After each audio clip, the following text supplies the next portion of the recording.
a lot of things to talk about, but there's not much I can say to you about them. So one of those little problems in life. We had some very good results today, as you probably heard, in Iran. Very strong results militarily. We're talking to countries about policing the straits, because they are the ones, we don't get oil, very little, 1%, 2%. China, as an example, gets about 90% of its oil from the Hormuz Strait. And nice to have other countries police that with us. And we'll help, we'll work with them. Militarily, as far as I'm concerned, we've essentially defeated Iran. I guess they can have a little bit of fight back, but not much. Not much. We've taken out their air forces, we've taken out their navy. We've taken out their air defense. There's no air defense whatsoever. We've taken out their leadership times 2 or 3. Might be 3. We'll find out soon. But militarily, it's been amazing. We attacked Kharg Island, and we left just the one little area standing, and the standing part is where they have the pipes, all the oil pipes come in. And we can do that on 5 minutes notice. We have it all locked and loaded and ready to go if we want to do it. But we chose not to do it. I chose not to do it yet. We'll see what happens. They want to negotiate. They want to negotiate badly. I don't think they're ready. Just on what I'm hearing, they want to negotiate badly, as they should. But I don't think they're ready to do what they have to do. But I think they will be ready at some point. But we're doing very well with respect to that whole situation in Iran. We are talking to other countries about working with us on the policing of the strait. And I think we're getting good response. If we do, that's great. And if we don't, that's great too. But remember, like as an example, in many cases, they're NATO countries. We're always there for NATO. We're helping them with Ukraine. As many, it's got an ocean in between us. Doesn't affect us, but we've helped them. It'd be interesting to see what country wouldn't help us with a very small endeavor, which is just keeping the strait open. That, by comparison, it's small because Iran has very little firepower left. Their missiles are down to a low number. You see, they're shooting very few of them. You know why? Because they don't have very many of them. And because we've decimated their manufacturing capability. Likewise, the drones are way down. They're down to about 20% of what they had. Still have some, and they're pretty tough. But the drones are down, and we're starting hitting, as of yesterday, we're hitting places where they manufacture the drones. We think most of which we know where they are. So it's a very strong military operation, just as it was in Venezuela. We have the strongest military anywhere in the world by far, not even a contest. And I think people understand that.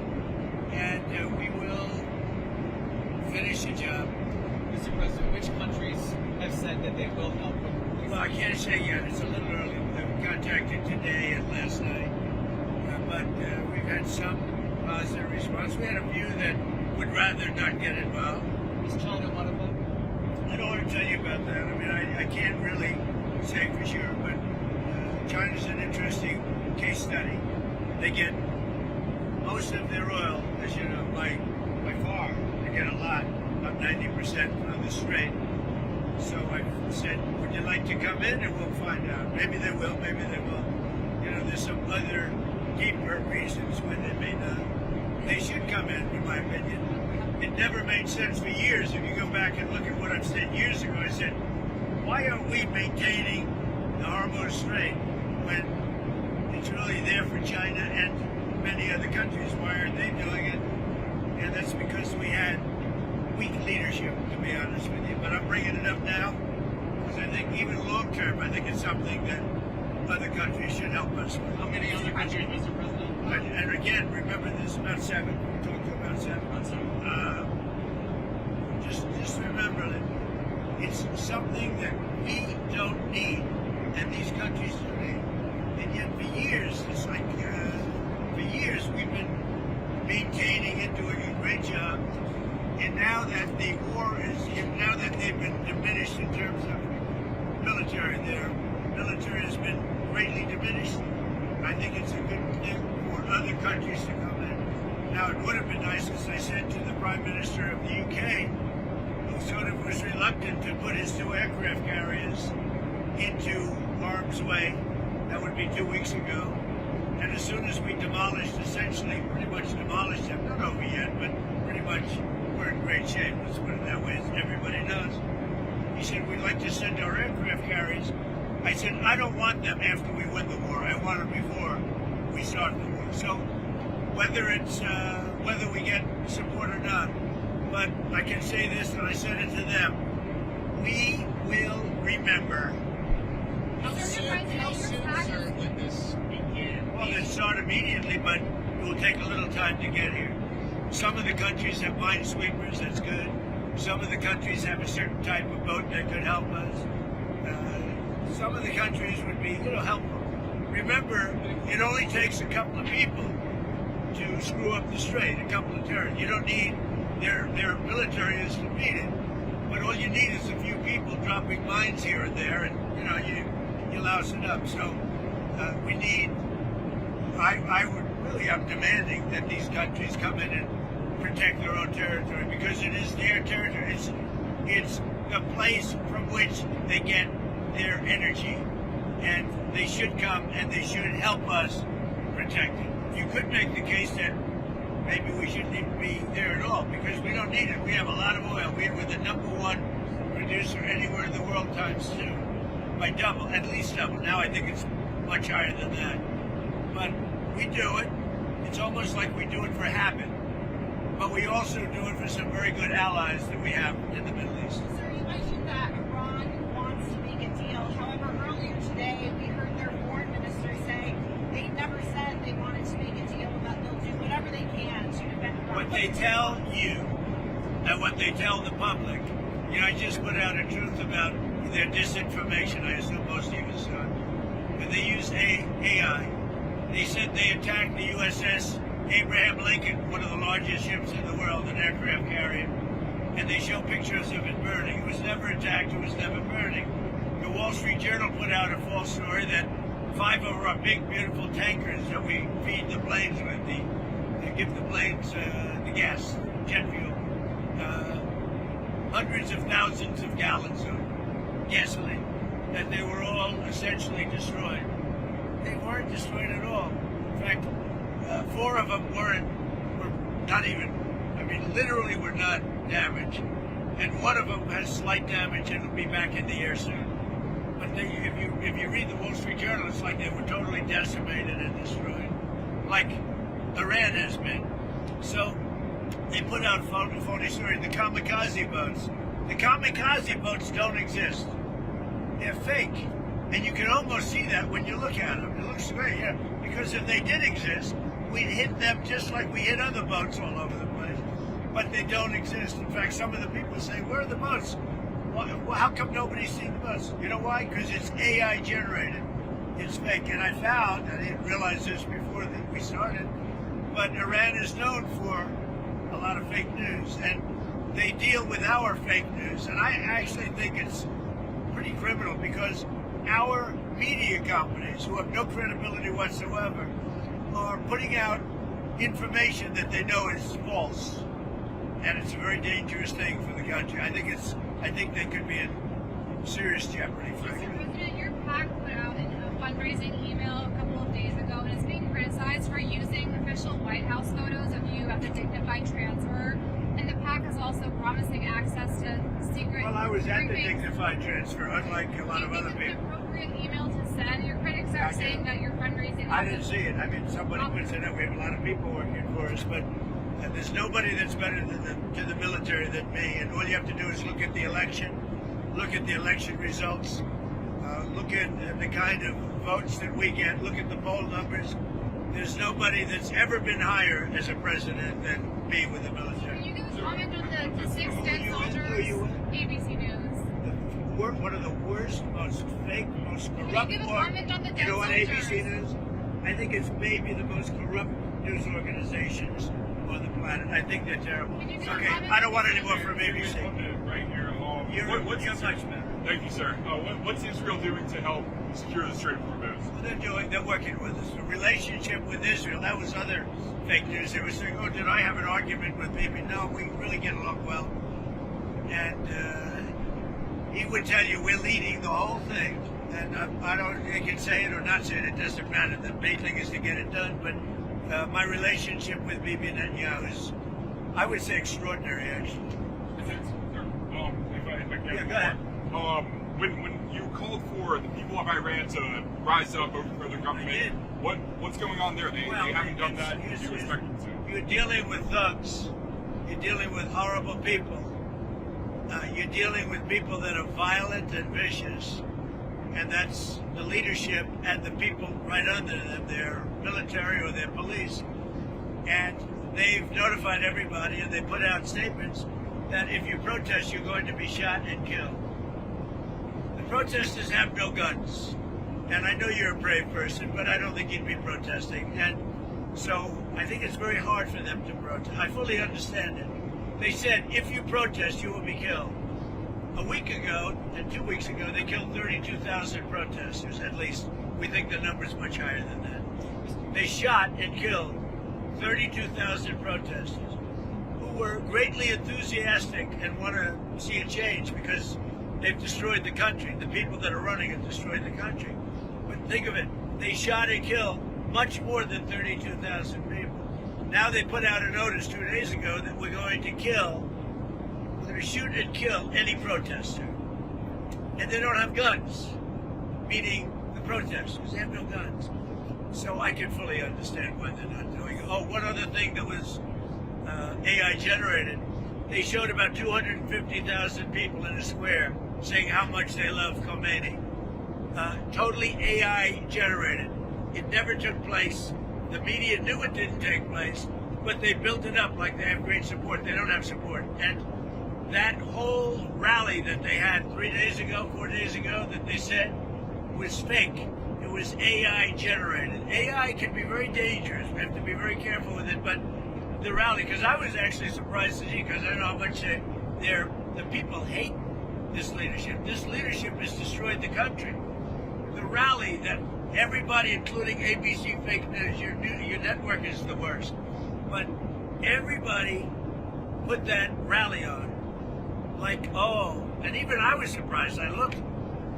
It turned out, I found out today, it was a totally AI-generated fake news story put out by news organizations in the U.S. and elsewhere. And honestly, they really shouldn't be allowed to do it. Mr. President, are there any diplomatic talks going on between the U.S. and Iran at all right now? Yeah, we're talking to them. What are the But I don't think they're ready. But they're getting pretty close. Are you even trying to I don't know that I want to make a deal, because you know what? First of all, nobody even knows who you're dealing with, because most of their leadership has been killed, as you know, right? So I don't even know that we want to make a deal. Mr. President, you mentioned that Iran's But military they want to make a has deal been- badly, yes. Mr. President, you mentioned that Iran's military has been decimated economically in other ways. Yeah. Are you ready to officially declare victory? No, I don't want to do that. There's no reason to. I think I'd just say they're decimated, but I wouldn't do that. I think that we've done damage to them right now. If we left right now, it would take them 10 years and more to rebuild. But I'm still not declaring it over. Our military is incredible. The job they've done is just incredible. And the problem is that when you look at fake stories written by you people, written by and generated by AI, it's incredible. And I just wonder, like Jeff, do you know that these are fake stories? Did you know that the rally of 250,000 people, the supposed rally, was fake? Did you know that? I saw the reporting on it. But you wrote about it. You talked about it. And you knew it was fake. It was AI generated. No, I didn't know it was fake. You did. You knew it. You knew it. Sir, have you talked about Anybody that knew the country knew there's not 250,000 people willing to stand in a circle and say how great Khomeini is. Okay. Are you unhappy that You talk about the military objectives. Yeah. What about political leadership in Iran? What type of leadership We have needs to be- people, some are dead, but we have some people that we think would be good. I mean, we'll see about that. Is that It's something we talk about. see what happens. Sir, you talked about selling oil futures. 5,000 Marines and sailors. Can you say You're why a you're very obnoxious person. Go ahead, what were you going to say? I wanted to ask if you talked about about selling oil futures as a way of capping prices, trying to keep prices down at the pump. The prices are going to come tumbling down as soon as it's over, and it's going to be over pretty quickly. Do you have any concerns about the political impacts of this? I mean, I have to do what's right. You know, political, I'm sure everybody has concern. I have to do what's right. I can't say that, you know, gee, I don't want to have any impact on oil prices for 3 or 4 weeks or 2 months, and we're going to let Iran have a nuclear weapon and blow up the entire Middle East and beyond, right? Because, you know, they were going to blow up the Middle East. If I didn't terminate the Obama horrible deal, the Iran nuclear deal it's called, if I didn't terminate that in my first term, they would have already had a nuclear weapon, and they would have used it immediately upon getting it. And if I didn't send in the B-2 bombers to bomb the hell out of it and obliterate, and that's what it was, we obliterated that site and stopped all their potential nuclear. If I didn't do that, you would have had Israel and the Middle East hit by nuclear weapons. And we wouldn't be talking about this right now. You have your Iran What I did in terminating the Iran nuclear deal, and what I did in sending in the B-2 bombers, it was one of the most incredible attacks anyone's ever seen. Late at night, dark, no moon, and every single bomb went right down those chutes and blew the whole place apart. If I didn't do that, you would have had nuclear warfare in the Middle East, and I think Israel would have been obliterated. I think lots of the Middle East would have been. And you saw that when they sent thousands of missiles to countries that didn't expect anything. They didn't think they were going to be involved. And yet you look at what happened with Kuwait, UAE, Saudi Arabia, Qatar. You take a look at Qatar. I mean, they sort of got along. And all of a sudden they're being barraged by missiles. These people would have used nuclear on the entire Middle East. And that was their plan, take over the whole Middle East. And it failed with the nuclear. And then they had thousands of missiles. And for the most part, largely, we've now destroyed those missiles. Thank you very much, everybody. One other Thank topic. you. Can you tell us about Cuba? Yeah. You're talking to Cuba. What do you want to hear from them, and Well, what is that risk for them? I am holding Cuba. Cuba's a failed nation. Cuba also wants to make a deal. And I think we will pretty soon, or either make a deal or do whatever we have to do. We have a lot of great people that happen to vote for Trump. Not that that matters, but we have a lot of great people from Cuba that were violently and viciously thrown out of the country, and worse, their families were killed. And so we're talking to Cuba, but we're going to do Iran before Cuba. And what is at risk? And you know, for people Cuba? have been waiting 50 years to hear this story with Cuba. And when I left Palm Beach today, there were thousands of people on the road. I'm sure you saw them. And they were from Cuba and from Venezuela, all friendly, waving the flag and waving the American flag. They've been waiting 50 years for what's happening with Cuba. So I think something will happen with Cuba pretty quickly. Do you Yeah, have but an opinion on the Iran school strike? Is it looking more likely that it was the U.S.'s fault? Maybe the Iran school strike that happened on the first day of the war? We don't know. That's under investigation. Mr. President, what do you want to see in a deal with Iran to end the war, and how does that differ from Israel's objectives? I think we have similar objectives, really, but could be a little bit different. You know, they're there and we're very far away, but I think we probably have pretty similar with Israel.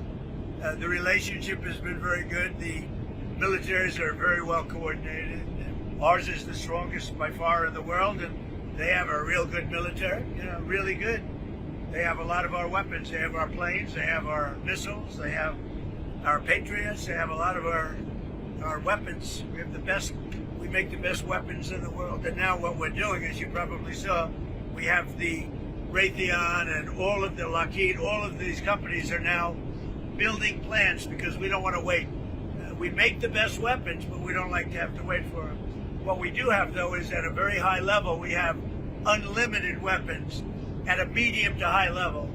And they're really doing the trick. And we're not using they call it the elite weapons, because frankly, they haven't, outside of the original attack, they haven't been necessary. Sir, But these companies are building facilities and they've already started all over many of them are building many buildings right now to make so that we wait 2 weeks instead of 2 years for weapons. So And last what week do you you said want? that we're nowhere near sending ground troops to the Middle East. Are we still I in don't that talk to situation? people like you about that. I mean, why would I tell you I'm sending or not sending? I don't talk about Do you- a military strategy. Who would talk about?